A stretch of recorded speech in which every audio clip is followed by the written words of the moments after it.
Mr. Deputy Speaker. It was very reassuring earlier on to hear my right honourable friend, the Foreign Secretary, tell us that he was a Eurosceptic, and to explain how successful the renegotiations were from his Eurosceptic ivory tower. And that is encouraging, but I thought it might be worth looking at what the renegotiation achieved compared to what Her Majesty's government set out.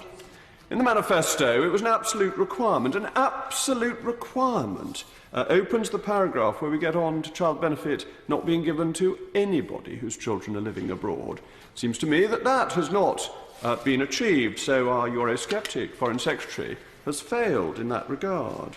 In the Conservative Party manifesto, it said that we would reform the workings of the EU, which is too big, too bossy and too bureaucratic. The workings of the EU post the renegotiation remain too big, too bossy and too bureaucratic, so my Eurosceptic friend has achieved nothing. It said in the Conservative Party manifesto something that we campaigned on in, I hope, good faith to the British people, to say that this is what we wanted to do and what we would do, our promise, our pledge to the British people, that we would reclaim power from Brussels on your behalf, not yours, Mr. Deputy Speaker, on behalf of the British people, and safeguard British interests in the single market.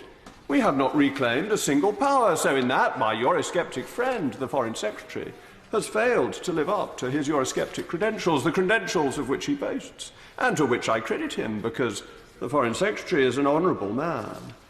My right honourable friend, the Prime Minister, said that what we needed was fundamental and far-reaching reform. We have not achieved fundamental and far-reaching reform. His Eurosceptic Foreign Secretary has, in this regard, let him down. That in the renegotiations we have not achieved anything of any great substance, that on the free movement of people we have nothing. We have had so little on the issue of benefits that the great mass migration will continue. It's announced today 257,000 people came from the European Union in the last year, 55,000 of them from Bulgaria and Romania. My Eurosceptic friend has done nothing to change this. My right honourable friend, the Prime Minister, said in 2014 that the complex rules, in his Bloomberg speech, that the complex rules restricting our labour markets are not some naturally occurring phenomenon, just as excessive regulation is not some external plague that has been visited on our businesses. But this plague is to continue. The renegotiations have done nothing to stop this plague. They haven't summoned Moses back to try and deal with the plague. As I seem to remember, he finally got rid of the plague of frogs that were afflicting Pharaoh. My right honourable friend, the Prime Minister, said that he thought it was essential in terms of immigration to restore a sense of fairness, to make our immigration system fairer and reduce the current exceptionally high level of migration from the EU. Nothing has been done to achieve this. The renegotiation is not only a failure because it has achieved so little, has failed to tackle the problems that we promised the British electorate that we would solve. It is worse than that, because we have given away our negotiating card when the European Union comes to a fundamental treaty reform of its own.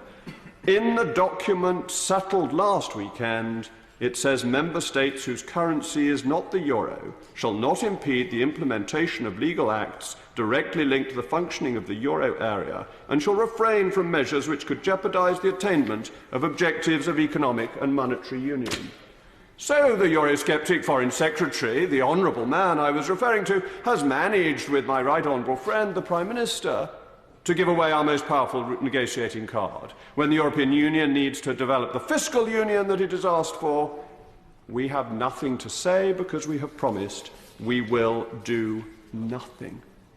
And so we have left ourselves still on the path to the European superstate, that state that has been getting bigger and bigger since we joined it in 1972, a state that has a flag, a state that has an anthem, a state that, because it's greedy, not only has one but 5 presidents, a state with a parliament that has not only 1 but 2 seats of operation, a state with the symbols of statehood and the powers of a state. It has legal personality to conduct treaty negotiations. It has the legal power to make laws, and those laws are senior to our laws. And my right honourable friend, the famously Eurosceptic Foreign Secretary, said that the treaty is legally robust.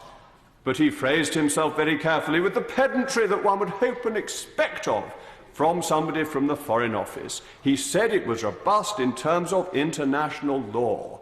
That gives it no justiciability in the courts of the European Union. It is merely taken into account.